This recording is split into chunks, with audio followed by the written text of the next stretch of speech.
Lorsqu'on parle des villes... Cette émission est disponible en vidéo description. D'athlètes, de gens de chez nous qui avaient des buts et qui ont tout fait pour les atteindre. Des gens qui avaient un rêve et qui l'ont atteint, peu importe lequel. On parle de Gilles, on parle de Jacques, son frère, on parle de Jacques, son fils. On dit à la blague, lorsque les gens font le tour du musée, peut-être pas du sang qu'il y avait dans les veines, c'est peut-être l'huile moteur.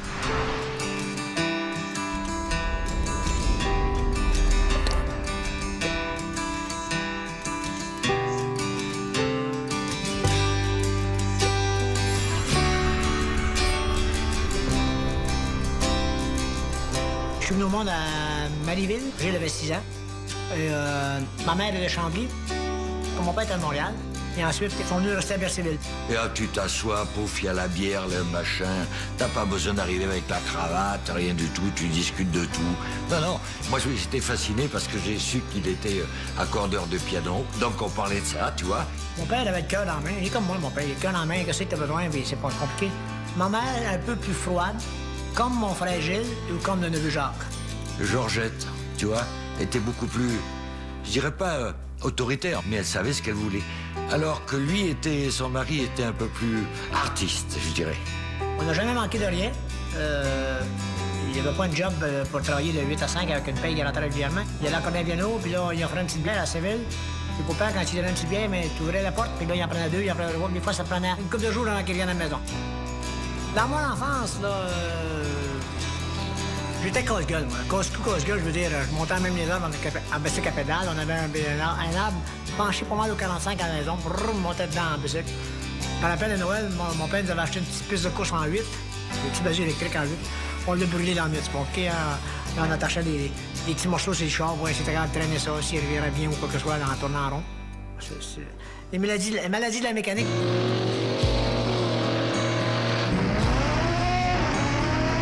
J'ai connu le goût de la vitesse jeune. Tu sais, en bas de sur le pain pendant qu'on conduit ou en arrière, puis bon, mais 120 à l'heure, ça là, c'était pas un courseur. Mais lui, comme un peu nous autres, le point A au point B, ça presse, on pèse. C'est plus faisable de nos jours comme ça l'était à cause que les lois ne permettent plus. Quand on était avec les césures des bouts de l'autoroute ou le chemin normal là-dedans, on dépasse, pèse un peu. C'était le fun quand t'es jeune, tu sais. Et de conduire, c'est pressant quand t'as 12, 13 ans, 11 ans de conduire, parce qu'il nous faisait conduire un peu sur ses genoux. Gilles, lui, a eu ses licences. Et là, l'intérêt d'un fin est encore plus là. Je me rappelle, il y avait un Skoda, un char russe, je me trompe pas, là. Ou tchécoslovaque, je sais pas sûr exactement.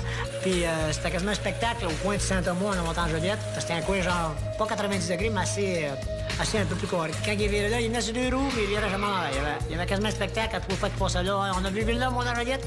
Il va s'en revenir d'une demi-heure à une heure, on va checker ça. Il va le virer en envers peut-être, mais jamais c'était arrivé. Quand il allait à Mont-Tremblant, il regardait les courses de F1. Quand il revenait à la maison, ben, il nous en parlait. Puis, tu sais, ouais, les F1 un jour, 20 jours, mais tu sais, si t'es en train de prendre un arrêt, ça te sort par l'autre. Écoute, j'ai 4 ans plus jeune, pour moi, c'était pas important.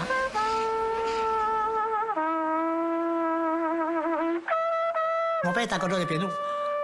Donc là, automatiquement, papa jouait du piano un peu à la maison. Ben, Gilles l'a suivi aussi à faire du piano, la même chose. Il a appris la trompette un peu à l'école quand il était au séminaire à Joliette.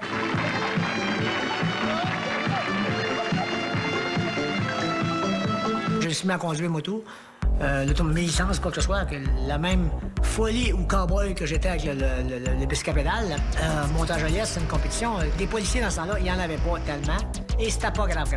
T'avais une pine sur le dash, puis tu plantais l'étiquette à coup de 20$, 20$. C'était pas grave, tu sais. C'est ce qu'on appelait à l'époque un blind date, organisé par ma sœur qui sortait avec un garçon qui avait rencontré Gilles. Donc ma sœur l'ayant vu me dit ben, tu devrais venir, il est super cute. Puis moi dans ma tête je me disais ben, regarde, parce que si ce gars-là il n'arrive pas à se trouver une blonde tout seul, pas sûr que je veuille le rencontrer. Je savais que j'allais faire la course mobile depuis que je me souviens, depuis mes souvenirs, donc depuis à peu près 5 ans. Mais si tu deviens pas pilote de course, tu vas faire quoi? Et là encore, la surprise sur le visage qui dit ben pourquoi il y a autre chose à faire? Tout ce qui me rendait heureux, c'était d'avoir une auto entre les mains, faire des circuits dans les tapis, passer mes journées à faire ça, construire des pistes électriques, du matin au soir, dessiner des autos de course. C'était plus que passionnel. Comment je peux l'empêcher de faire un métier quand j'ai supporté et aidé Gilles à faire exactement le même métier? Moi, j'ai jamais eu honte de dire, lui, il irait à F1, mais j'y crois pas. Mais jamais de la vie. Il fera jamais de la vie. Ben, le peu que je voyais à l'époque, il faisait des courses Alfa Romeo, paf, c'était des cartons partout, à droite, à gauche. Les voitures de l'homme de sa mère, boum, allez, dans le décor. Mais bon, il y en a beaucoup aussi, qui dans leur jeunesse ont fait ce genre de choses. Mais je le voyais pas doué là-dedans, moi. Je le voyais pas doué là-dedans. Les grands-parents, c'était quand même important qu'ils puissent voir les enfants. Et Jaco m'a appelé à un moment donné pour me dire, est-ce que ça te dérange si j'amène Jacques faire l'école Jim Russell? J'ai dit, il n'y a pas de problème. L'école Jim Russell à Mont-Tremblant, avec mon père qui venait en même temps, qui le transportait là. Puis moi aussi, qui s'en occupait beaucoup. Après, on a été à Shannonville aussi, avec Spénard, un bout de temps que je t'occupais lui là-dedans. Sans aucun intérêt de ma part. Moi, c'est normal, tu vois, que t'es de Gilles, puis tu dois être un peu dur sur la suce. Écoute, je suis sur mes genoux, je suis au Richard, ou bien, ouais, assis à côté, puis je conduis le Mustang que j'avais à ce temps-là. Tu sais, je veux dire, je l'ai poussé là-dedans sans le pousser là-dedans. Moi, tu m'aurais donné un bon mot de même, je t'aurais arrêté après toi, tu m'en donné un autre bon mot, puis je t'aurais jamais lâché, que conduire ton char, ah ouais. Ça n'a jamais été un intérêt de sa part. Il est venu chez moi à l'âge de 15 ans, en même temps que Patrick Carpentier. Mais j'avais des bons pilotes à mon école. J'avais un championnat d'école hyper compétitif. Jacques, il démontrait plus ou moins de talent. T'sais, il démontrait tout à coup un tour rapide, mais tu te dis, voyons, est-ce qu'il a été chercher ça, lui? Mais il pouvait pas le répéter. Il finissait ses courses 4e, 5e, 6e. Mais c'est rien de spectaculaire, sauf son nom qui était connu. Je me souviens qu'il y a un journaliste qui est venu voir Jacques. Le Villeneuve, hein, on s'entend. Et puis, la question du journaliste... le petit gars Jacques, il dit, bon, qu'est-ce que tu veux faire dans la vie, toi, plus tard? Le petit gars, c'est à 15 ans, on s'entend. Il dit, moi, je veux être champion du monde de Formule 1. Tu as des buts? Ah, d'arriver champion du monde. Dans la vie, il faut y croire. Hein. Faut, si t'es pas confiant, si tu y crois pas, ça arrivera pas. Mais il faut quand même que tu sois cohérent. Moi, je veux pas dire que je vais être gymnaste. Je sais que je serai jamais gymnaste. Il y a quelqu'un qui va 2 dixièmes plus vite. Mais ça veut dire qu'il faut que tu trouves un moyen pour aller plus vite. Je savais qu'avec le travail, j'allais y arriver. Donc, j'ai jamais douté. Il y avait du sang de Gilles dedans lui, il était capable de rouler vite, c'est un problème. C'était un penseur beaucoup, tu sais, c'était pas un excité comme moi, ouvertement ou quoi que ce soit, tu sais, il pensait à ça, il contrôlait ça. C'est pas mal tout, tu sais, même, il faisait ce qu'il fallait qu'il fasse, bon. T'as 16 ans, 17 ans, 18 ans, on sort en gang. On s'en règne dans les années 70. Tu vas au AEW parce que tu y vas en auto, parce qu'on se faisait servir à l'auto à l'époque. La première motoneige, comme tu dis, c'était mon père qui avait acheté un Zephyr, un petit Sephora, ce qui était la mode du temps, qui était le luxe du temps. Mais il n'y avait pas de chemin de fait dans ce temps-là, dans les champs. Alors tu faisais on parlait de monter Berthier-Saint-Culbert, quoi, c'est 5 km dans les deux places, qui prend 5 minutes, 10 minutes. Ça prenait peut-être une soirée au complet à monter en le temps. T'avais pas de beau chemin de fait. Et petit à petit, Gilles a fait de plus en plus de courses de motoneige. Et donc, on sortait de moins en moins parce qu'il était trop occupé à réparer les motoneiges. Et je ne suis pas un observateur. Moi, m'aller dans le trail pour regarder le paysage, regarder les beaux arbres, regarder les animaux. Non. Point A au point B, ça presse. Moi, je suis un sans limite à peu près tout le temps dans tout ce que je fais. Rien qu'en affaire qui est le fun, c'est la limite. Je veux dire, je trouve pas... Regarder le paysage, ouais, c'est beau, non, ça m'intéresse pas. C'est à fond, tant qu'on peut. Et Gilles, c'est la même chose. On se contrôle, oui. On est en contrôle de certaines limites, mais il y en a tout le temps une qu'on n'est pas capable de m'en accorder.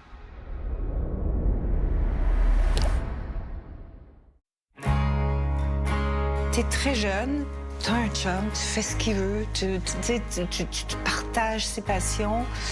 Donc, en dehors de ma vie d'étudiante, j'avais cette vie qui était un petit peu plus excitante que mes chums de filles.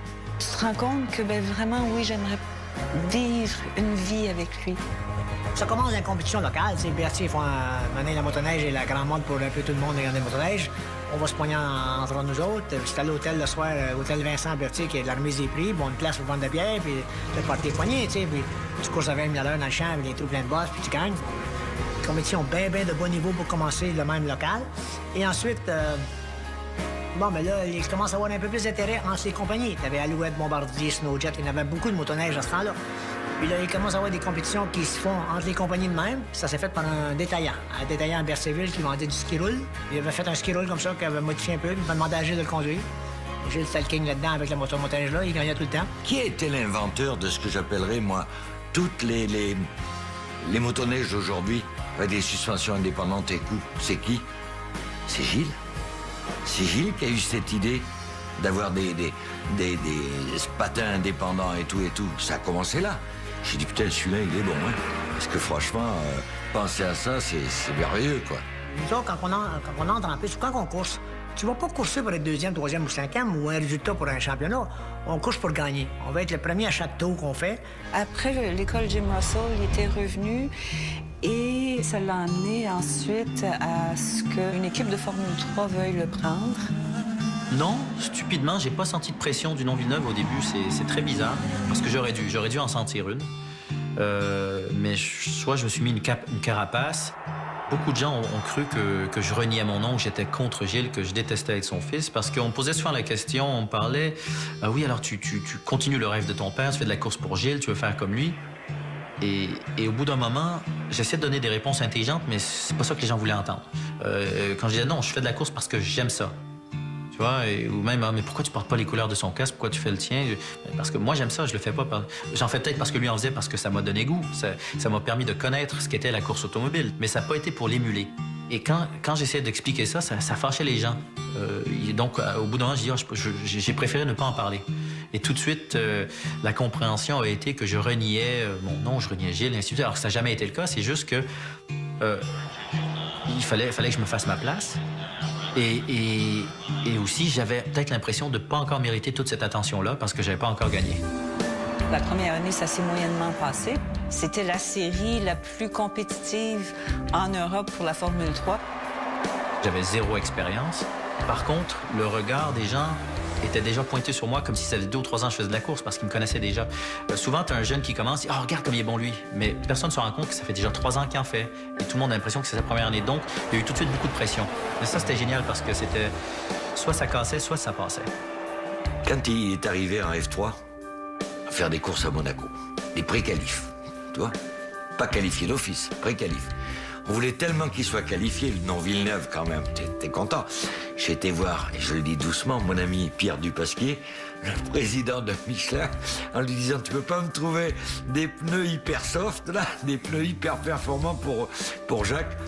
Tu sais qu'ils font gagner une demi-seconde et 1 seconde, parce qu'on voulait qu'il soit qualifié à Monaco, puis c'est tout. Ben, ça n'a pas marché malgré ça. Et j'ai toujours été très autodidacte dans tout ce que j'ai fait. Et pour moi, ça, c'est quelque chose de très important qu'on voit plus beaucoup parce que maintenant, tous les pilotes, ils ont des coachs. Quoi qu'il arrive, essaye de te mettre la faute sur tes épaules. Même si c'est peut-être 50-50, parce que comme ça, tu peux comprendre et réfléchir à comment faire quelque chose de différent.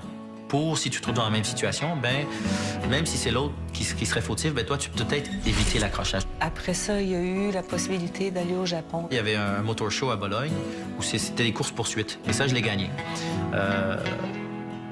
Donc, ça a fait une bonne image. Et au Japon, ils ont vu ça. Fidèle au Villeneuve, oui, j'ai suivi un petit peu mon chemin et non pas le chemin tracé habituel. Donc, moi, j'étais au Japon loin de tout ce que je connaissais, complètement loin de ma famille, loin de tout. Dans une culture, ben, personne ne parlait anglais. Tous les panneaux, tu prenais le métro, le train, c'était marqué en japonais ou avec des signes chinois. Donc, t'étais obligé de te débrouiller. Tu vois, j'avais 19 ans. Et je suis arrivé là-bas tout seul. Donc, sur le plan humain, ça a été génial. Quand il a couru pour Skiro dans 76, là, il y avait le 39-69. Mais lui, c'est le 69 qu'il voulait avoir. Pourquoi il voulait avoir le 69, je me rappelle pas exactement. Je sais bien que sexuellement, ça veut dire bien des affaires, là, mais en tout cas, quand il a gagné le championnat du monde en 74, de me dire à Craig qu'il y avait 39-69. Moi, je pensais bien qu'il y avait 13. Gilles a essayé une monoplace pour le plaisir. Et ensuite, il se disait, il faut que je gagne suffisamment en course de motoneige pour que je puisse m'amuser l'été à faire de la course d'auto. En monoplace, en Formule Ford. Et c'est parti comme ça. Gilles, il commençait en Formule Ford. On n'entendait pas parler de pilote en Formule Ford dans les journaux à ce moment-là. En tout cas, ça n'a pas pris de temps que finalement j'ai connu le nom Gilles Villeneuve, champion du monde en motoneige. Il était très fort donc dans la Formule Atlantique.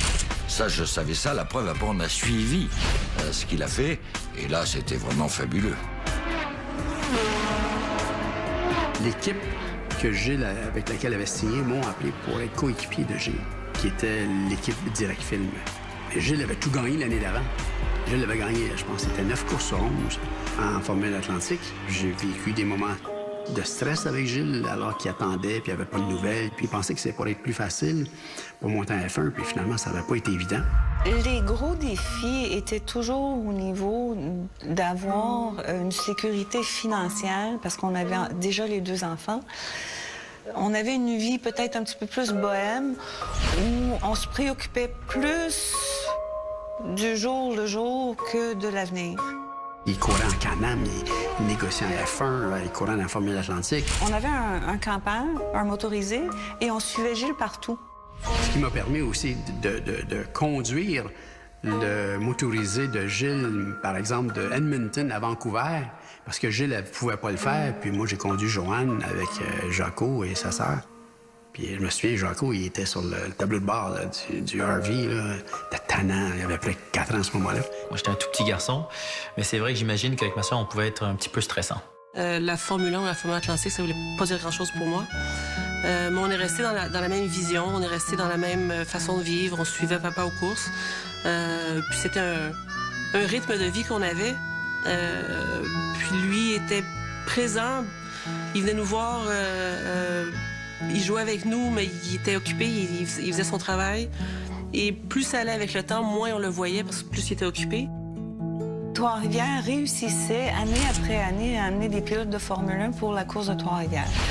Donc, c'était un gros événement pour les pilotes qui faisaient la Formule Atlantique parce qu'ils pouvaient se comparer aux meilleurs des meilleurs. Et il y a eu une année où James Hunt, en 1976, est devenu champion du monde en Formule 1, était dans la même équipe que Gilles. Et Gilles l'a battu. Et James Hunt a eu la générosité de retourner en Angleterre et de dire à Teddy Mayer, qui était le propriétaire de McLaren, surveille-le, c'est un très, très rapide. Et c'est à partir de là où Gilles a eu un coup de téléphone de McLaren pour faire 3 courses avec McLaren la saison suivante. C'est la faute de Trois-Rivières Naissance qui a invité des pilotes F1 à venir là. On m'a invité à participer à Trois-Rivières. Donc, à cette époque-là, c'était une idée de Players qui voulait que je vienne. Génial, oui.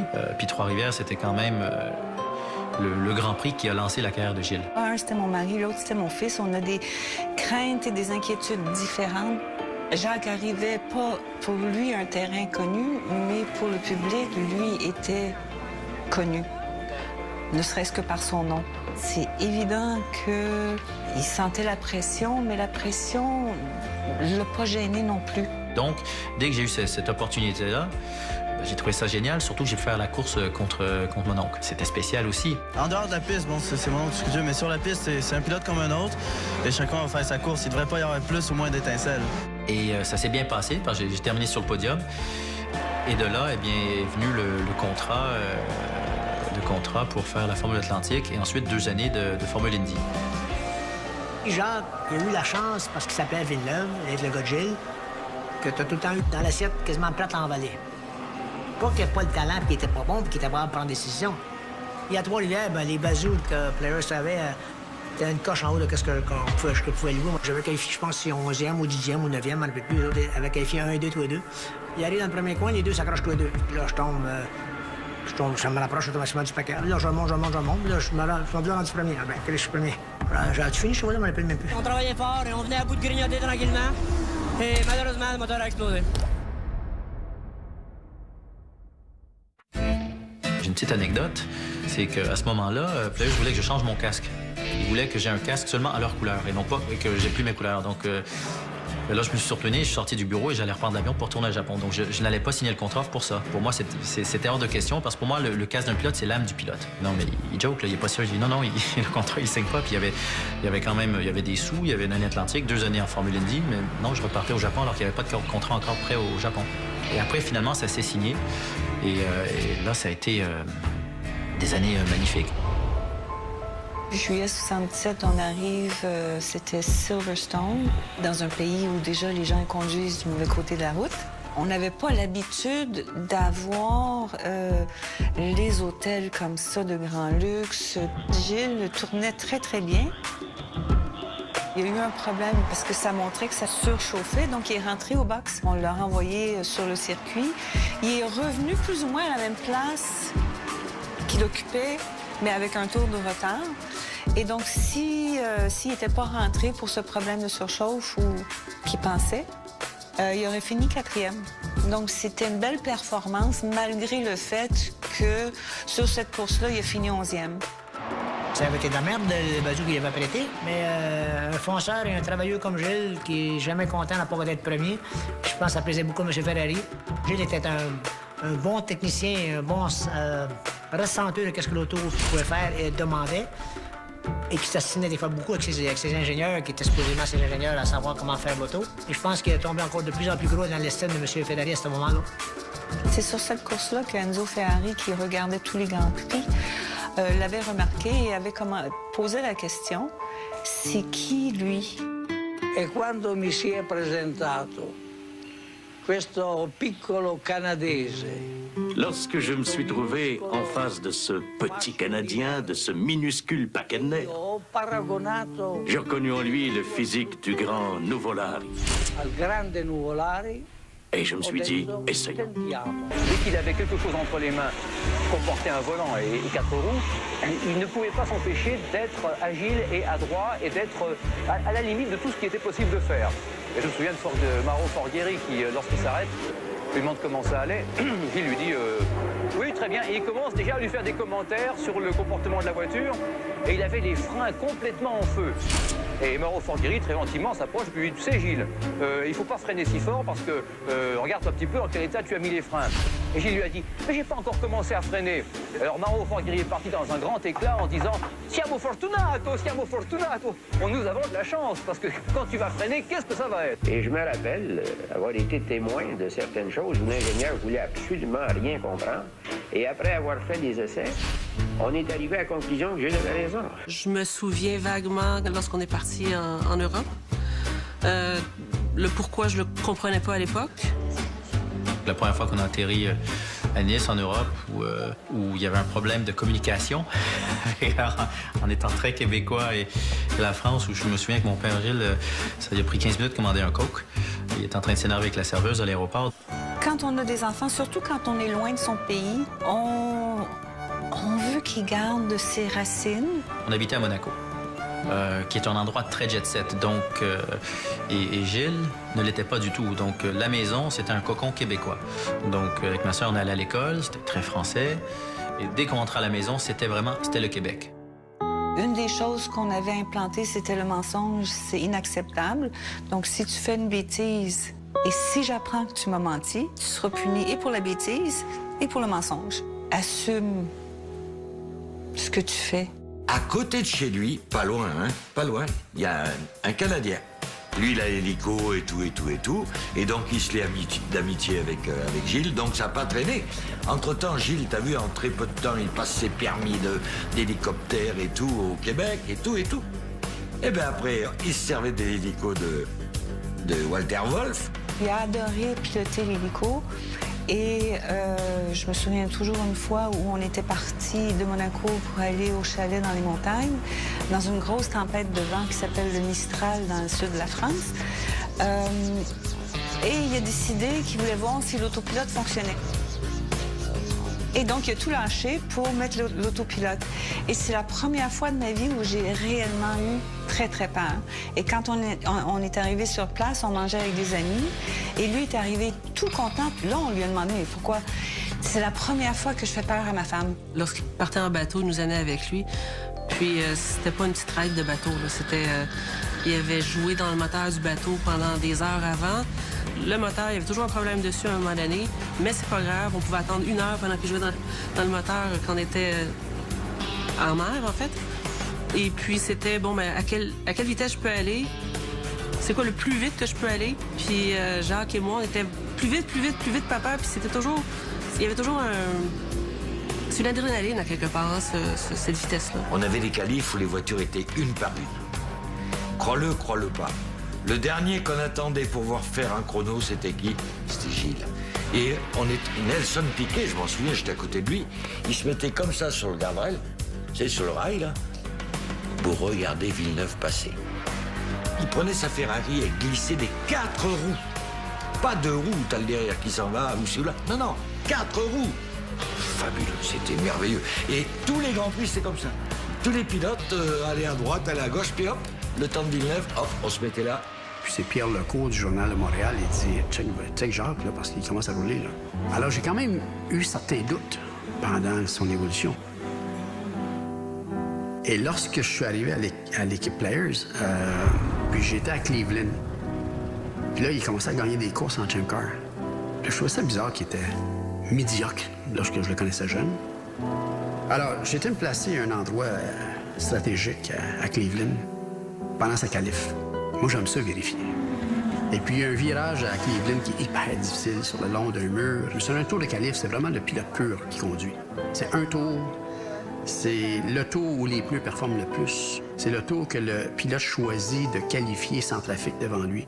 Normalement, il y a un pic au niveau des performances d'un pneu de course, et puis on essaie de faire le tour sur ce tour-là.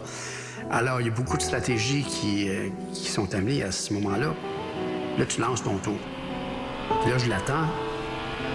Le virage où je suis, c'est un virage qui est bosselé, qui demande un courage fou parce qu'il n'y a aucune marge de manœuvre, il n'y a aucune marge de sécurité. Ta glissade se finit le long d'un mur de ciment. Et puis, c'était éblouissant. Ce que j'ai vu de Jacques dans ce virage-là, j'ai vu de la précision, j'ai vu du courage, là, tu sais, du courage. Mais tout était parfait. Je me fous s'il y avait la meilleure voiture ou quoi que ce soit. Il m'a démontré, là, quelque chose là, que j'ai envie, là, tu sais, quelque chose qui... C'est ça qu'il faut faire, tu sais. Pour l'Indy 500, on était dans les paddocks, là. C'est pas comme la F1, l'Indy, on avait comme plus accès au paddock. Et puis, j'ai vu sa voiture, puis j'ai dit, papa, sois avec lui aujourd'hui. Le verre est donné et on roule à Indianapolis. Comme de fait, il l'a été. En tout cas, moi, je le pense. Hein. À 10 tours de la fin, il y a eu un drapeau jaune et j'étais derrière Scott Goodyear, qui lui était avec les Honda et les Bridgestone, et il était plus vite que nous. Il était imbattable. Alors qu'on voit Jacques Villeneuve se présenter un petit peu à gauche et à droite. Et donc, j'ai commencé à jouer un petit peu au chat aux souris avec lui. Tout le dernier tour avant la relance, j'accélérais, freinais, je me mettais à côté de lui. Je lui ai monté une pression psychologique. Alors, regardez, là, on accélère. Goodyear accélère. Oui. Rapide le suit. Exactement. Et regardez où est la voiture de tête, loin devant. Donc, c'était le moment de relancer l'épreuve. La voiture de tête qui rentre. Et regardez Goodyear qui passe carrément à la droite de la voiture de tête qui n'était même pas rentrée au puits. Le verre est donné malgré tout, mais ça, c'est pas permis, Bertrand. Regardez Villeneuve sur les freins. Et il a craqué.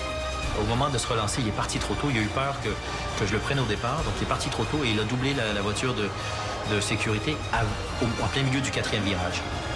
Alors, quand j'ai vu ça, j'ai sauté sur les freins en me disant, ils vont le disqualifier. Et c'est le seul espoir que j'avais pour gagner la course de toute façon. Donc, j'ai pris le risque. Et les pilotes derrière moi, au lieu de me doubler, ont tous freiné aussi. Et dès que la voiture s'est enlevée, là, on est reparti. Mais on était tous ensemble. J'avais Christian Fittipaldi, le neveu de monsieur qui était à ma droite. J'ai dû le tasser dans le mur, il lui a levé le pied. Et là, on se battait pour la victoire. Scott Goodyear avait peut-être 5 secondes d'avance. Et 3 ou 4 tours après, ils lui ont donné un drapeau noir. Et c'est fait! Jacques Villeneuve remporte les 500 000 d'Indianapolis. Et donc, c'est ça qui a permis de gagner la course. Parce que ce jour-là, on n'avait pas les vitesses. Donc, gagner une course, c'est pas juste être vite, c'est aussi tout ce travail-là, qui est la pression que tu mets sur les autres, que tu mets pas, et si toi, tu craques ou pas. Jacques avait cette sérénité, ce calme pour se rendre compte de ce qui se passait, de juger de la situation. Et ça, c'est en une fraction de seconde. Goodyear qui parle, la voiture officielle qui est lente. Il a décidé de freiner parce qu'il a vraiment freiné. Donc, pour ne pas dépasser cette voiture officielle, ça prend un calme incroyable et un esprit d'analyse absolument renversant. Oui, c'est moi qui l'ai fait instinctivement. Sur le moment, j'ai dit, bon, ben, faut y aller, Qu'est-ce que je peux faire pour le battre? Parce que, de toute façon, il va plus vite, mais ça reste propre, c'est pas cochon. C'est grâce à cette course-là où j'ai eu les essais avec Williams.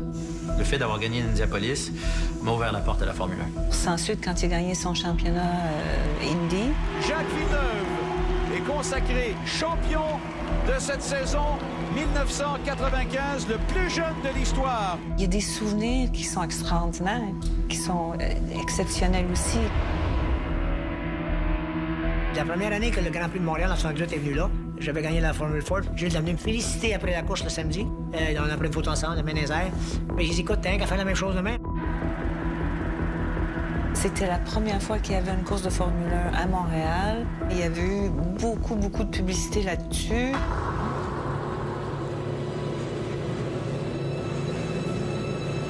Look at your fans there. Viva Ferrari, viva Villeneuve. Great support. And listen to this crowd. He's across the line and he gets the checkered flag. Gilles Villeneuve from Berthierville, Quebec, the first Canadian ever to win a Grand Prix auto race. And he's done it here in Montreal. Quand il a passé la ligne d'arrivée, c'était vraiment... C'était vraiment... Comme je dis, on aurait pu écrire un scénario, personne ne l'aurait trouvé crédible tellement c'était impossible. It surely must be the biggest day of your life. Yeah, it's the biggest day. Are there going to be many more Grand Prix for Canada? I hope so. La première, je me suis même demandé si c'était pas arrangé avec le gars des vues, tu vois. C'était trop beau, quoi. La mariée était trop belle, comme on veut dire. Pour le public, mais même pour l'équipe, de voir que même avec toute la pression, il a quand même tenu le coup jusqu'à la fin, il a gagné. C'est exceptionnel, oui. We have Mrs. Villeneuve here. She must be a happy lady right now. Yes, I am. Been waiting for a long time. It must be the happiest day of the whole family. I think it is, especially doing it here in Montreal. J'étais sur le podium, il a gagné sa course, je suis dessus des roulottes, puis le bras des ailes de mon frère, puis j'étais content, on était pas le demande. Le gars, il a gagné la course à Montréal à la fin, la première fois à Montréal, qu'il y a une course, puis il gagne celle-là. Il prouvait que non, je suis vraiment un bon pilote. Up here with the very best in the world of Grand Prix racing. Well, he's only 26 years of age, Len. Jacques, ça travaille la tête là-dedans, très fort, très fort, très fort. Après Indianapolis, après les 500 000, il y a eu les essais en Formule 1 avec Williams qui sont très bien déroulés. Et donc, en revenant, j'ai pris la session dans la Formule 1. L'avenue de Williams, on a vu que c'était pas un 2 de pique, c'était un bon, quoi. C'était vraiment un bon. Le pilotage de la F1, qui était quand même plus vif, c'était une voiture plus légère, plus agressive, m'a énormément aidé après en Formule Indy. Même s'il y avait eu toutes les bonnes conditions, les bonnes équipes, s'il n'y avait pas eu le talent, il ne serait jamais arrivé à faire ce qu'il a fait non plus. Alors j'entends des gars dire « Ouais, mais à cette époque-là, n'importe qui serait monté dedans et aurait gagné. » Ah oui? Mais moi, je peux vous dire que n'importe qui aurait pu rentrer à l'époque dans la voiture de M. Schumacher, ben il aurait gagné. Tout ce que j'avais appris avec mon ingénieur en Formule Indy a été tellement utile en Formule 1. Surtout que la plupart des pilotes modernes dépendaient beaucoup des ordinateurs, mais très peu de leur feeling, très peu de leur ressenti. Et la plupart des ingénieurs n'en voulaient même pas du ressenti des pilotes. C'est un bon metteur au point. Il sent très bien ce qui se passe. Mais c'est l'essence même d'un pilote.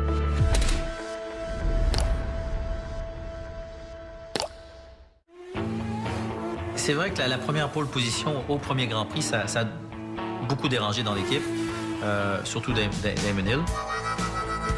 Malheureusement, j'avais une petite fuite d'huile et j'ai dû ralentir parce que j'avais plus d'huile dans le moteur. Dans les virages, la lumière rouge s'allumait. Là, mon ingénieur m'a demandé de ralentir. Donc j'ai ralenti, j'ai laissé passer Damon et je me suis contenté de la deuxième place. Je suis arrivé au dernier Grand Prix avec 9 points de retard sur Damon. Et sur cette course-là, ça nous a fait un différentiel de 8 points. Donc ça aurait fait une grosse différence sur la fin du championnat. Tu sais, quand il a débuté en Formule 1, et puis qu'il s'était acheté une espèce de motorhome gigantesque et tout, qu'il l'a amené sur chaque circuit parce qu'il voulait rester sur la piste et non pas aller à l'hôtel. Ça a été un des premiers à penser à ça. Et à partir de ce moment-là, la famille, c'était à l'intérieur du motorhome. Tout se passait là. Ah, poco soldi. Alors, on devait encore avoir les piedi pesanti. Je me rends compte que non, c'était pas tout à fait la normalité. Ce que mon père faisait, la course automobile, le niveau qu'il avait atteint aussi, pour moi, c'était tout à fait normal. D'aller sur tous les Grands Prix et puis de ne pas être à l'école, ça me semblait tout à fait normal aussi. Donc, je le regardais pas comme s'il faisait quelque chose de différent ou de spécial. Puis si après un Grand Prix, il n'avait pas gagné, je me demandais pourquoi tu n'as pas gagné. C'est l'adrénaline, à quelque part, cette vitesse-là. Donc, il avait pas peur de jouer avec nous, nous amener avec lui dans ses bebelles, parce que c'était toute une gang de bebelles qu'il y avait. Puis que ce soit en voiture, que ce soit dans son truck, un camion, parce qu'il aimait ça se promener dans la montagne, puis nous amener avec nous. Puis plus c'était dangereux, plus il aimait ça, puis plus on trouvait ça trippant. vitesse, la prise de risque, se surpasser, ainsi de suite, en fait, ce sont les seuls souvenirs que j'ai avec Gilles, avec mon père. Une fois, on montait la montagne dans son Bronco. On a failli partir en tonneau et descendre toute la montagne. Et il y avait moi dans le Bronco, j'avais 10 ans, et un autre ami qui avait 12 ans. Et maintenant que je suis père, c'est quelque chose que moi, je ne ferais pas avec mes enfants, par exemple. Donc, il y avait une certaine inconscience qui était très présente et qui était quand même très démesurée, mais c'était une autre époque. Dans les années 70-80, c'était pas la même éducation qu'on a aujourd'hui. L'effet mortalité n'était pas tout à fait la même. On avait le droit de se faire mal à cette époque-là. Aujourd'hui, dès que quelqu'un prend un risque, on le traite de fou. Donc, c'est pas tout à fait la même approche de la vie. On a à peu près 2 ans de différence, un petit peu plus, mais à peu près 2 ans de différence. On est très différents aussi. Jacques, c'est un petit garçon calme, gentil, il écoutait, et puis il jouait avec ses bébelles ou ses petites voitures, là, dans son petit coin tranquille. J'aimais jouer avec mes autos, mes pistes de course, faire des tracés de circuit dans le tapis. Puis je voulais pas que ma sœur vienne me déranger. Il fallait que je parle fort, et puis je voulais qu'il joue avec moi, puis je voulais qu'il s'occupe de moi. Puis il voulait rien savoir. Il y avait autre chose à faire que s'occuper la petite dernière qui venait. Et donc, petit, je pense que j'avais plus un besoin de lui que lui avait un besoin de moi. C'était le fun de grandir dans les paddocks parce que c'était une époque où les parents n'avaient pas peur pour les enfants. Je me souviens, je pense qu'on avait 4 ans et 2 ans ou 5 ans et 3 ans avec ma sœur et on montait sur le toit du motorhome sur la petite échelle. Ma sœur, une chaise à la main, elle montait d'une main. Imagine ça aujourd'hui. Tout le monde traiterait ma mère de mauvais parents. Alors qu'à cette époque-là, moi, OK, oui, c'est normal. C'est les enfants Villeneuve, là, sont un peu fous. C'était une époque qui était le fun pour être enfant, qu'il y avait une liberté où on te laissait te faire mal pour que tu comprennes que faut peut-être pas faire ça. Donc, ça brûle, oui, tu touches, puis tu le sais. Comme tous les enfants du monde. Tannant. Oh, il y a des anecdotes incroyables. Pour te donner une idée, on est au Grand Prix d'Espagne. Il est à peu près 6 heures du soir en Europe. Et Richard Chartier, journaliste à la presse, doit envoyer ses textes. Mais c'est pas à l'époque de l'informatique, là. Oh, on est encore avec les bonnes machines à écrire et tout. Et il est dans mon campeur. Voilà pas que les deux arrivent. Jacques et Mélanie. Mélanie, ce qu'elle fait, elle arrache la feuille les feuillets de l'autre et elle part en courant. L'autre, t'imagines, il venait de se taper 1 heure de texte et tout, obligé de leur courir après pour récupérer les feuillets et tout. Tu voyais qu'il y a du caractère dans cette famille. Je te dirais que Gilles avait une façon de discipliner les enfants qui était assez rigide. Donc, j'essayais d'adoucir un petit peu. Sauf avec Mélanie, où là, Mélanie, elle pouvait faire ce qu'elle voulait. Ça, c'est autre chose. Papa-fille, c'est toujours un petit peu particulier. Tout était bon pour Mélanie. Elle pouvait faire les bêtises, n'importe lesquelles, c'était bon. Mais Jacques, il se faisait chapeau, hein, c'était serré. C'était très dur avec Jacques. C'est vrai. J'ai pas honte de le dire, je l'ai vu. J'ai pratiquement pas de souvenirs de mon père. C'est peut-être à cause de ça. Il y a peut-être un blocage qui s'est fait. Apparemment, s'il rentrait dans une pièce, je devenais nerveux, je laissais tomber. Donc, c'était très différent avec ma sœur. Ma sœur avait l'amour de mon père. Moi, c'était plus, à l'époque, c'était un goff, c'était la fierté. Donc, faut que tu sois un tough. Donc, tant qu'il était vivant, j'étais un bébé, je pleurais. J'avais souvent des migraines, c'était vraiment compliqué. J'étais un pleurnicheur. C'est pas quelqu'un qui était présent. Les 2-3 dernières années de sa vie, on le voyait pas par 2 mois et il réapparaissait, mais il venait même pas à la maison. Il allait juste jouer sur son bateau. Ça faisait 2 mois qu'on l'avait pas vu, puis il venait même pas à la maison. Il allait directement jouer sur son bateau. Donc, il y avait vraiment plus de famille à ce niveau-là.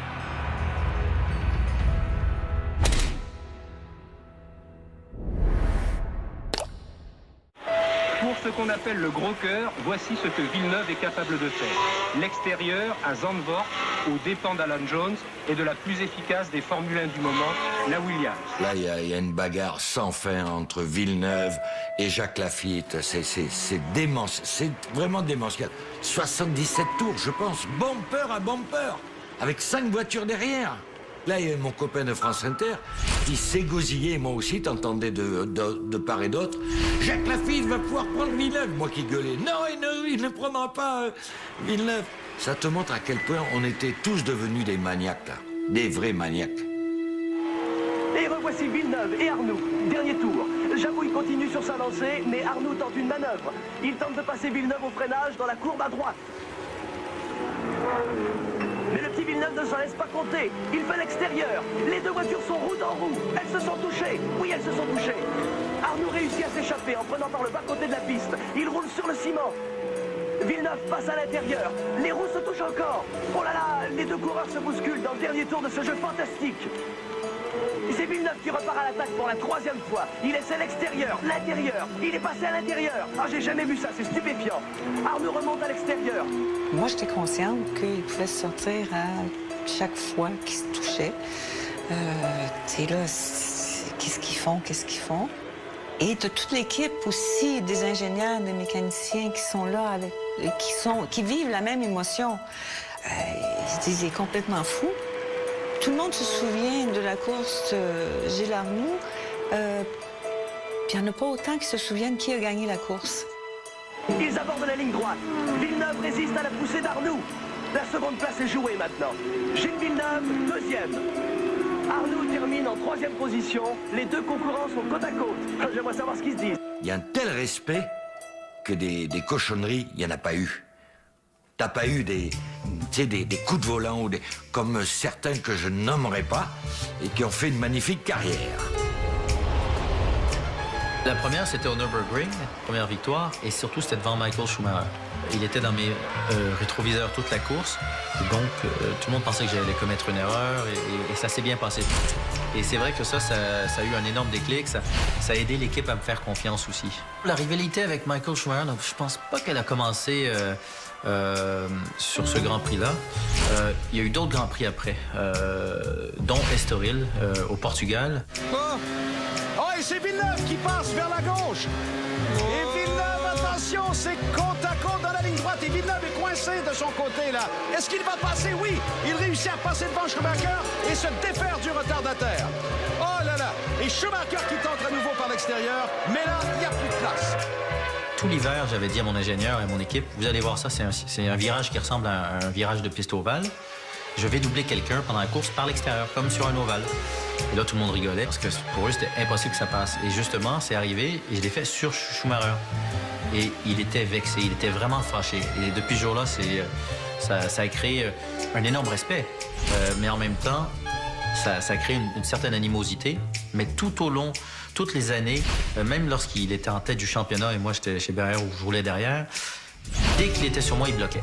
Il y avait une certaine crainte. Gilles avait gardé cette même mentalité, c'est que celui qui est devant reste devant parce qu'on ne va pas se sortir tous les deux. Et donc, lui s'est retrouvé devant Pironi. C'était un arriviste, Pironi. C'était vraiment un arriviste. Tu sais, comme on dit, tuer père et mère pour arriver, c'était presque ça. Hein.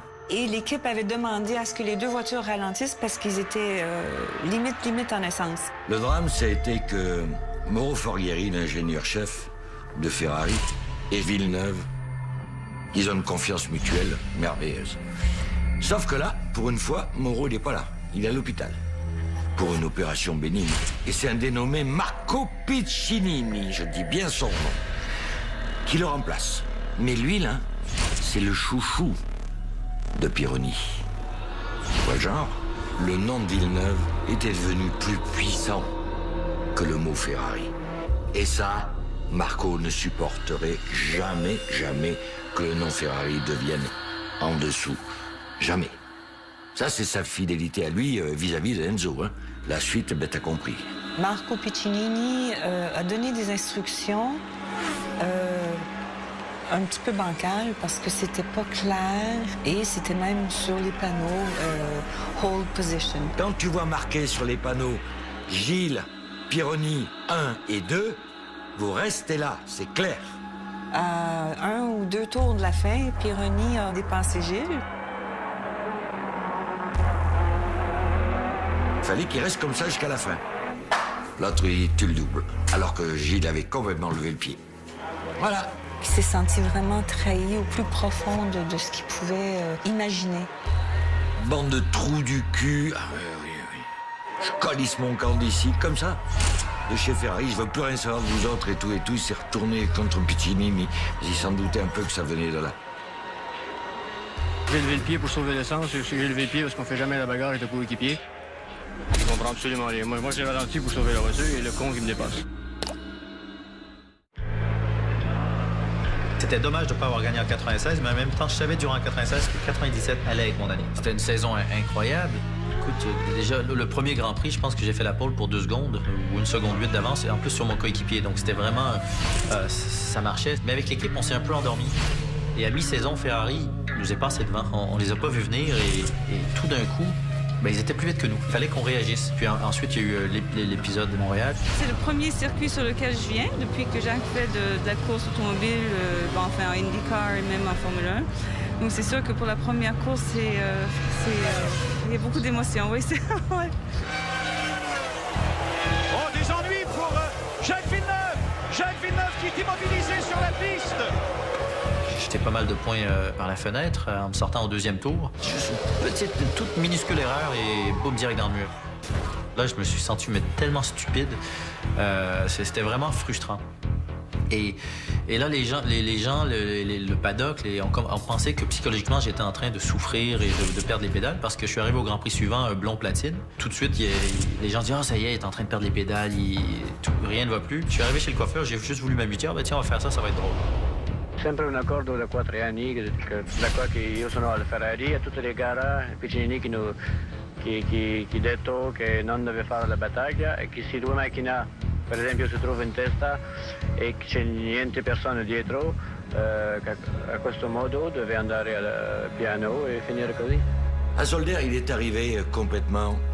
Allez, en colère. Il était vraiment en colère. Hein. Bon, il souriait pour la forme, tu vois, avec tout le monde.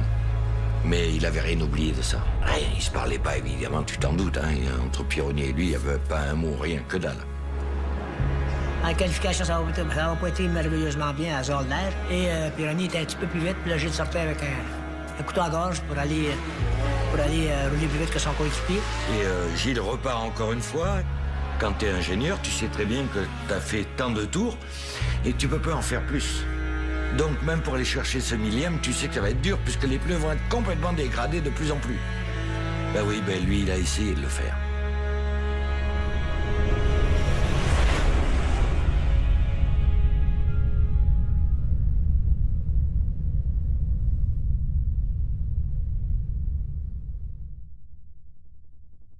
Gilles était sur un tour de mort, on va dire ça de même. C'est un tour, le pied n'était plus, il roulait très vite, ça allait très bien.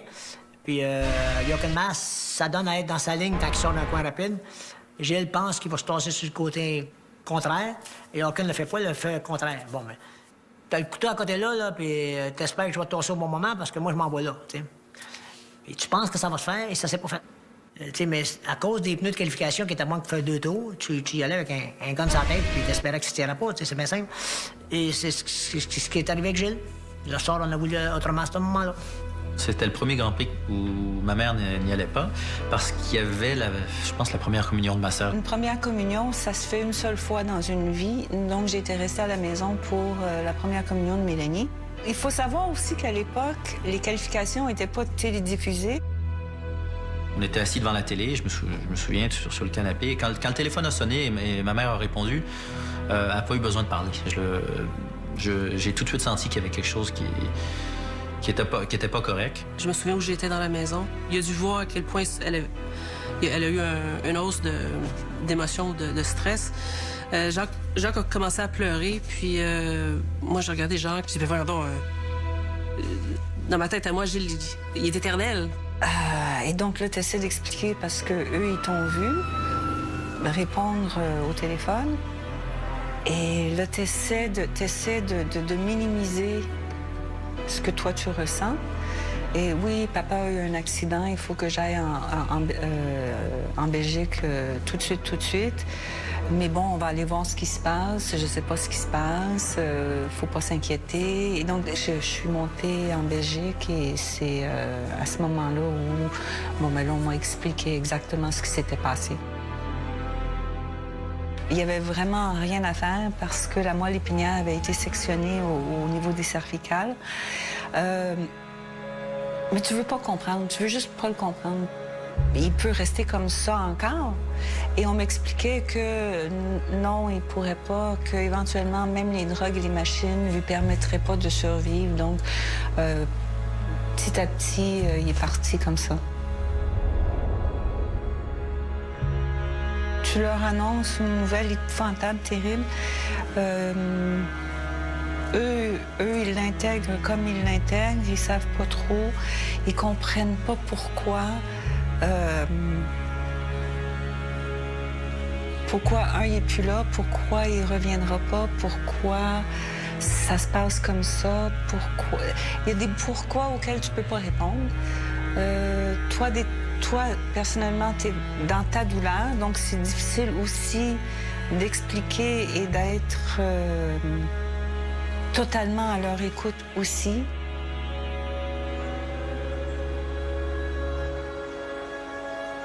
Je me souviens quand elle est revenue, et où on était, Jacques et moi, lorsqu'elle nous a annoncé que je ne reviendrais pas. Je pense pas qu'on ait jamais la bonne façon d'expliquer quelque chose comme ça à un enfant. Jacques s'est probablement mis une plus grosse carapace, donc c'est le petit homme qui... Il n'y a rien qui transparaît. Mélanie... Probablement beaucoup plus d'émotions qui sont ressorties. La carapace était moins épaisse. Les enfants, même dans des grandes douleurs, réagissent pas comme un adulte non plus, parce que probablement c'est un déclic de survie qui se fait à ce moment-là dans leur petit cerveau. Je sais pas pourquoi, mais ça m'a imposé une responsabilité. Et pour moi, c'était important d'être responsable, de devenir l'homme de la famille. C'est quelque chose qui ce jour-là, m'a construit, m'a défini. Johan voulait que l'avion militaire qui venait d'Allemagne atterrisse à Bruxelles, on charge le corps et on l'amène à Nice pour prendre Johan. OK? Mais pour traverser ça, il faut l'autorisation du Premier ministre français ou des armées et le Premier ministre canadien. Bon, il n'y avait pas de problème, c'était OK, hein. Il était connu partout, les militaires, tout le monde connaissait Villeneuve, hein. Donc là, les forces armées viennent chercher le corps de Gilles. Johan est arrivé, donc, avec les deux petits. On les a mis dans une pièce où il n'y a pas de fenêtre, donc ils n'ont jamais vu, justement, ce qu'on ne voulait pas montrer, le corps qui s'en allait et qui montait dans l'avion. C'est ça qu'on voulait éviter. Moi, je suis à côté de celui que je détesterai tout le temps, Marco Piccinini. Et oui, pas le choix, il est là. À côté de moi, j'ai Jacques en face. Et il y a quelque chose, là aussi, qui restera gravé dans ma vie, c'est ses yeux. Il me dit, dis-moi, Christian, comment mon père est mort. Je te jure, j'étais gelé, complet gelé. Comment tu peux expliquer ça à un gamin? Mais c'est ses yeux qui m'ont fasciné. Et ça, je peux te dire, je l'ai vu toute la carrière qu'a fait Jacques. C'est les mêmes yeux. Toujours les mêmes, toujours les mêmes, toujours les mêmes. Tu vois, ça va au profond de toi, là. C'est comme si ça fouillait chez toi. Puis bon, c'est un avion militaire, fait qu'on n'est pas assis comme dans un avion normal. Puis on était sur le bord avec Jacques, puis c'est comme si on se regardait, puis un point d'exclamation, on sait pas trop ce qui nous arrive, pourquoi est-ce qu'on est là. Je sais pas si j'avais la sensation que Gilles était avec nous son cercueil était avec nous ou pas. Et les gens autour essayaient quand même de faire passer la pilule, donc de nous faire rire. Donc c'était pas que du difficile, que de la tristesse. Oui, la mort de Gilles était triste, mais parce qu'elle est autour. J'ai pris le téléphone, j'ai appelé Monsieur Villeneuve et Georgette. Et je leur ai dit, Gilles vient d'avoir un accident. Ma mère, oublie ça, hein, elle était en pleurs, il n'y a plus de bon sens.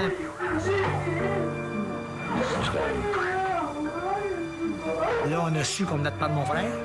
Donc, tu penses pas ça de cette manière-là. Tu sais, tu viens de le perdre, il est mort, il est décédé. C'est plate, j'ai perdu mon meilleur chum, j'ai perdu mon frère. Mais ça fait une journée, là. Je le reverrai plus, Gilles, je le sais.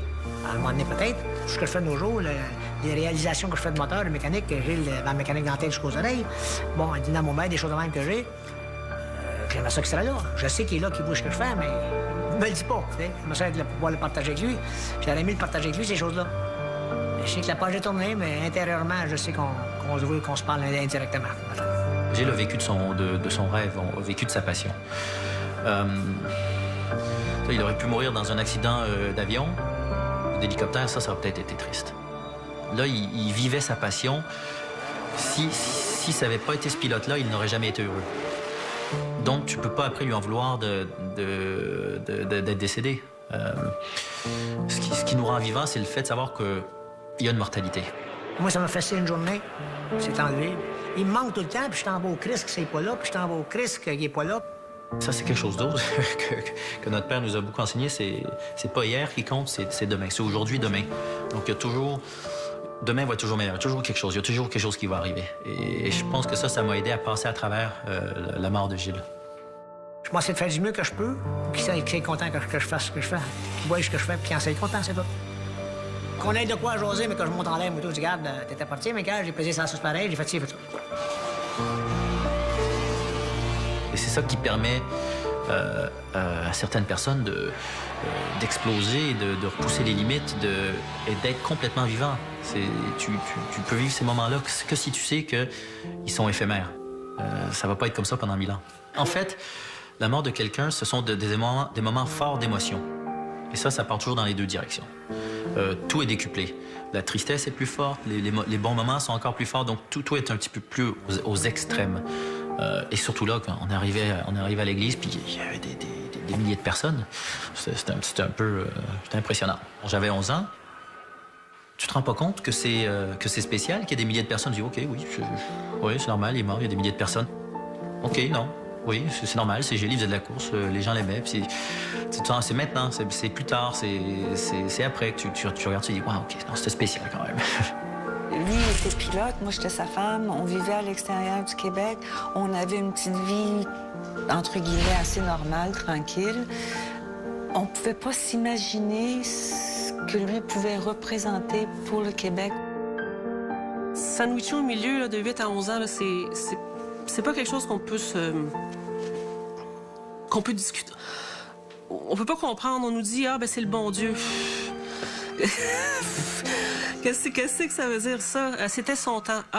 Je pense que Jacques l'a aussi dissocié de lui. Et des fois, on a des discussions avec lui. La dernière fois que je l'ai vu, puis on se rappelle certaines choses et on n'a pas la même façon de se rappeler de quand il était vivant. Et on a beaucoup, beaucoup oublié. Et c'est pour ça, je pense qu'on avait 9 et 11 ans. Et on a vraiment tassé sa mémoire à l'extérieur de nous-mêmes pour pouvoir gérer la situation. J'ai eu l'opportunité à un moment donné de lui dire au revoir. Ma grand-mère m'a dit tu devrais l'embrasser, puis j'ai pas été capable. Et je m'en suis voulu longtemps de... Excusez, j'avais un super émotif, je m'en suis voulu longtemps. Quand il y a des moments comme ça, on a envie d'être plus dans un petit cocon, plus près dans un petit nid, dans un petit cocon, loin du regard de tout le monde. Le jour où il est mort, je suis devenu l'homme de la famille, parce qu'il y avait ma sœur et ma mère. Et je pense que c'est là où j'ai arrêté de pleurer, c'est là où je suis devenu un homme. Donc c'est triste à dire, mais sa mort, pour moi, a été très bénéfique. En tant qu'homme, en tant que personne, et aussi pour ma carrière. C'est vrai que Jacques a pu retirer une leçon quand même de tout ça, hein? Gilles avait plus la tendance à se dire, si je suis le plus rapide dans tous les virages, sur tous les tours, éventuellement, je vais gagner toutes les courses et éventuellement, je gagne le championnat. Que Jacques est prêt à finir deuxième pour gagner le championnat. Donc, c'est pas qu'il est calculateur, mais il est plus réfléchi. Quelque chose qui m'a été très utile, que lui m'a appris sans le savoir, c'est la prise de risque. Et pourquoi prendre le risque? Et le calcul de cette prise de risque. Parce que tout le monde pense qu'il était un peu fou avant, mais il calculait quand même ses risques. Les 3-4 dernières courses ont été compliquées parce que Schumacher avait pris l'ascendant au championnat. Pour une raison quelconque, j'y croyais encore. Je savais que ça allait bien se passer. J'ai commencé à reprendre les points sur Schumacher. Déjà sur un Grand Prix, il s'est fait sortir par son frère, par exemple, c'était au Nürburgring. D'ailleurs, ça a été ma dernière victoire en Formule 1. Ça a été ma première et ma dernière victoire, les deux fois au Nürburgring. Donc j'ai commencé à récupérer les points. Et donc le dernier Grand Prix, en sachant qu'on allait se battre pour le championnat, il y avait tout au long du week-end une énergie incroyable. C'était électrique, c'était palpable. Mais qui c'est qui était à l'époque coéquipier de Schum? Eddie Irvine. Pendant les essais libres, Irvine, il bloquait. Donc il y avait des jeux qui se mettaient en place, même entre les équipes. Donc j'ai été le voir dans sa voiture. En lisant Hein, en termes québécois, si tu fais une crasse, tu vas te le payer cher. Parce que c'était logique dans la pensée étant. Irvine, il allait tout faire pour empêcher Villeneuve de devenir champion du monde à la place de Schumacher. Hein, logique. Mais il a pas eu peur, il était allé lui parler. Il dit, t'amuses pas à me faire un coup de salaud. Ah ouais, il était sûr d'y arriver. C'était pas des mots qu'on devrait dire devant des enfants. T'es obligé de jouer à ces jeux-là parce que tu veux pas que ça arrive en course. J'étais bien pompé, j'étais assez énervé. Et puis, mon combat, il était contre Michael. Pas contre lui. Fais pas le jeu politique de Ferrari. Oui, non, c'était un de mes principes, mais deux, c'était surtout pour gagner le championnat. Qui était le but ultime, tout simplement. C'était pas calculé à 100%, mais sur un autre Grand Prix, je me serais retenu. Alors que là, quand j'ai senti un petit peu le rouge monter, je me suis laissé faire parce que je savais que ça allait avoir un impact après sur la course. Est-ce qu'on peut dire maintenant que la moutarde commence à te monter au nez? Non, mais ça montre jusqu'à quel point Ryan est capable d'aller pour jouer sur le championnat, pour aider Michael. Anyone who says Villeneuve deserves the championship more than Michael is French-Canadian. It's simple. C'est pour ça, toutes les 2 semaines avant le dernier Grand Prix, j'ai beaucoup utilisé les médias, on l'a fait avec l'équipe, pour dire « Ah, mais de toute façon, Michael, il a l'habitude de sortir les pilotes, il y a un point d'avance. » On s'est assuré que ça devienne le point de discussion. Donc, avant le Grand Prix, la FIA a dit si un pilote fait une saloperie, une cochonnerie, il va être disqualifié. Et ça a mis une certaine pression à Michael qui n'aurait pas été là sinon. Et ça, on a joué sur son passé, sur son pilotage un petit peu malpropre des années précédentes. Il s'en méfiait. S'en méfiait. Parce que Schum, il faut reconnaître, c'était un vide, c'était pas une deux de pique. Mais c'était vraiment ce que nous, on appelle quand même un petit peu salaud. Il faut se rappeler un peu, quelques temps plus tard, ce qu'il a fait à Monaco, où il dit qu'il s'est loupé en plein virage, ok, et qu'il laisse la voiture en plein milieu pour qu'on arrête parce que son adversaire allait faire un meilleur temps. Bon, voilà le personnage aussi, il faut être vrai, il faut le dire. La pression de Michael l'a jamais vraiment traumatisé. Jacques avait suffisamment d'assurance en tant que pilote pour que lui, ça lui fasse pas peur. Je sais que Michael, là, de cette dernière course, va tenter quelque chose. Là où moi, je me suis rendu compte de l'engouement pour Jacques, c'est vraiment à la course d'Espagne. Jacques Villeneuve à la droite de votre écran. Les mouchetteurs, et on roule! Excellent départ pour Schumacher qui s'empare de la position de commande. Villeneuve deuxième. Et c'est pour ça que je sais aussi que lorsque je vais le dépasser, il faut que je le surprenne. Il ne faut pas qu'il me voie venir. Et on roule avec Jacques.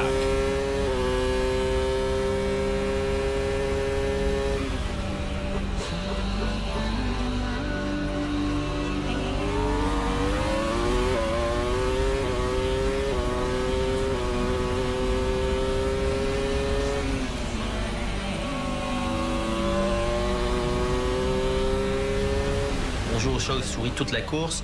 À un moment, il y a Fontana chez Sauber, qui sont motorisés Ferrari, qui m'a bloqué, mais complètement bloqué, qui m'a fait perdre plusieurs secondes. Et je l'ai croisé il y a quelques années, puis il est venu s'excuser. Apparemment, Ferrari lui avait demandé de me bloquer. Que s'il voulait continuer à avoir une carrière en Formule 1, il fallait qu'il me bloque.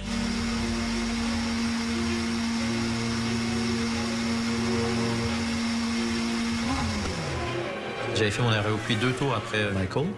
Donc, j'étais en pneu neuf. Et on avait peut-être 2 tours d'utilisation de pneu neuf. On peut être vraiment, vraiment, vraiment agressif. Donc là, c'était mon 2e tour.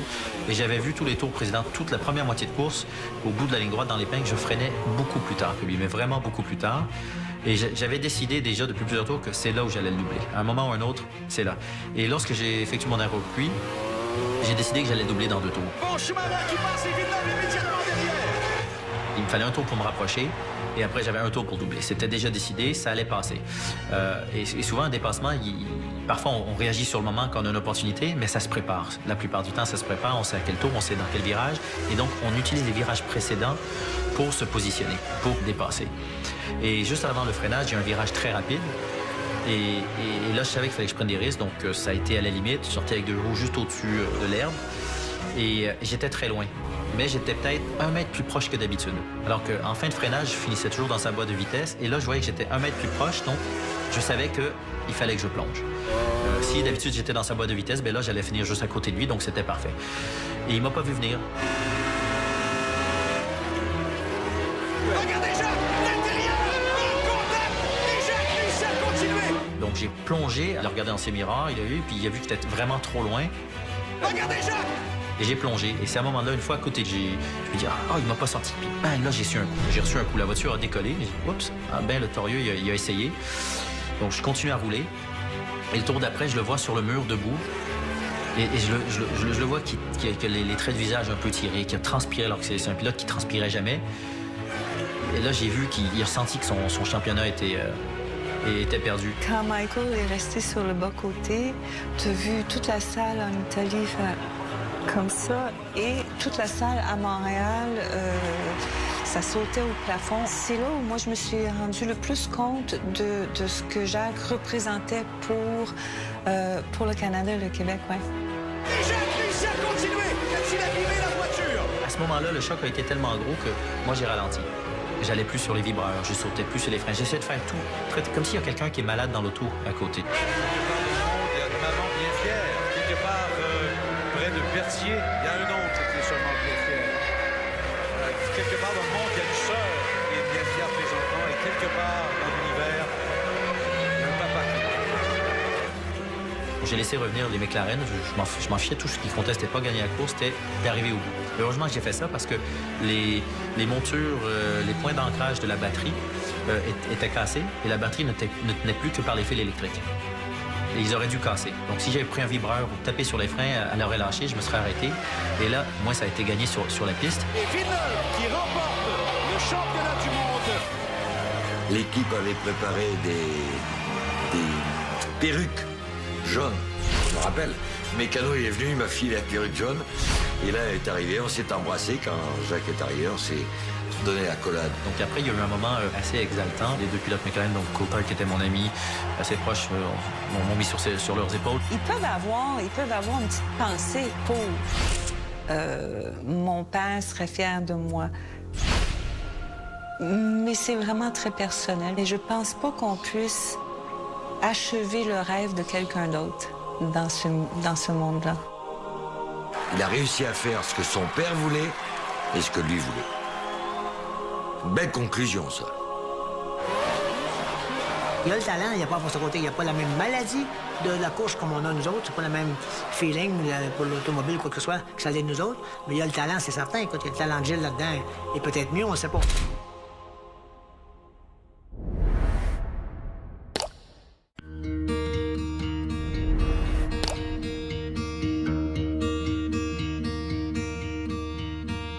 Villeneuve, en bon joual, c'est une tête de cochon. Et il fait en vite.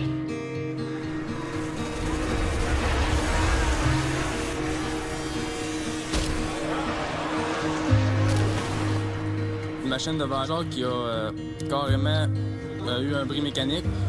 Il est venu de travers, puis Jacques est arrivé et il l'a complètement ramassé. Il ne pouvait pas l'éviter dans la poussière et tout. J'aime courir. Piste ou pas piste, parce que la compétition a le lieu dans les pistes, c'est certain, que j'ai fait ça toute ma vie. Sinon, ça serait peut-être d'autres choses. J'aime ce que je fais. J'aime courser, j'aime me dépasser, j'aime prouver qu'on est capable d'aller vite. Quand le cancer m'a attaqué l'année passée, j'ai commencé à me sentir mal, des mal de ventre. Puis là, j'en étais rendu que je ne pouvais plus dormir et je ne pouvais pas manger. J'avais perdu 20 livres dans l'hiver, à la fin de l'hiver, fait que j'étais rendu de la belle merde. Je suis vivant, comme vous pouvez voir. Je suis pas mort encore. Le cancer m'a pas achevé comme on pourrait dire. On a fait 8 chimios. Et tout a rapetissé encore en quelques tâches. Là, il voulait arrêter la chimio pour ce moment-là en même temps. Puis j'ai dit, OK, de toute façon, on arrête pour l'hiver. Moi, je veux faire de la motoneige cet hiver. T'as un cancer, tu vas mourir. Je sais pas. Moi, j'ai vu ça comme une grippe. C'est simple que ça. Il n'y a pas de miracle, là. Comme tu dis, t'aimes ça, c'est tout. La vitesse est là-dedans. Battre les autres, c'est là-dedans. Gagner est le meilleur à chaque tour, bien, gagnant. Et l'implication de la mécanique là-dedans. Il n'y a rien de spécial. C'est l'ensemble. Durant ma carrière, j'ai eu beaucoup de chance parce que j'ai roulé contre des pilotes incroyables. J'ai battu au championnat Michael Schumacher, qui est le plus grand pilote de tous les temps. Et après, lorsque j'ai eu l'opportunité de rouler dans la Ferrari de Gilles, de mon père, et ceux qui l'ont remise en état, ce sont ces mécaniciens d'époque dont je me souvenais. J'allais manger des spaghettis là, chez Ferrari, donc je me souvenais de leur tête, c'était eux. J'étais dans le stand à Fiorano, donc je me souvenais d'avoir vu Gilles assis dans la voiture à cet endroit-là pour des essais. Parce que moi, à l'époque, plus jeune, il m'avait amené 2-3 fois. Il y avait un arbre d'un figuier. Et j'avais passé la journée assis dans le figuier à manger des figues, à le regarder. Il n'est plus là, d'ailleurs, le figuier. Je pense qu'ils l'ont coupé, malheureusement. Je me suis assis dans la voiture. Et d'habitude, faire un siège, moi, ça me prend une demi-journée, une journée, une semaine. C'est incroyable. Là, je me suis assis au bout de 5 minutes. J'ai rien touché. Les pédales étaient à bonne place, le volant à bonne place, le siège, c'est comme si c'est moi qui l'avais moulé. Moi, j'ai roulé dans des voitures très sécuritaires. Et là, je voyais, la voiture s'arrête ici. Tu vois, t'es comme dans une boîte de sardines en aluminium. Tu vois tes pieds, tu vois tes jambes. La voiture s'arrête là et c'est juste un morceau de plastique qu'on te met au-dessus. Et ces pilotes-là, à cette époque-là, prenaient des risques incroyables. Mais en même temps, c'est pour ça qu'ils avaient énormément de respect l'un envers l'autre. Par rapport aux pilotes d'aujourd'hui, tu n'en voyais jamais mettre des coups de roue à l'époque. Ils étaient gentlemen parce qu'ils savaient qu'ils jouaient avec leur vie. Moi, j'étais assis dans cette voiture en me disant, il y a beaucoup d'années, Gilles s'est assis là-dedans en disant, waouh, ça, c'est ma nouvelle voiture, c'est la nouvelle technologie. Incroyable. Alors moi, je suis assis là-dedans, j'ai dit, ouf, wow, ça, c'est une vieille barouette. Les ceintures qui étaient encore pleines de transpiration, je les ai attachées un peu serrées, mais c'était parfait, donc j'ai rien touché. J'étais assis comme si j'avais fait le siège moi-même, je bougeais pas, c'était incroyable. Donc ça a eu un petit... j'ai eu un petit moment, c'était spécial.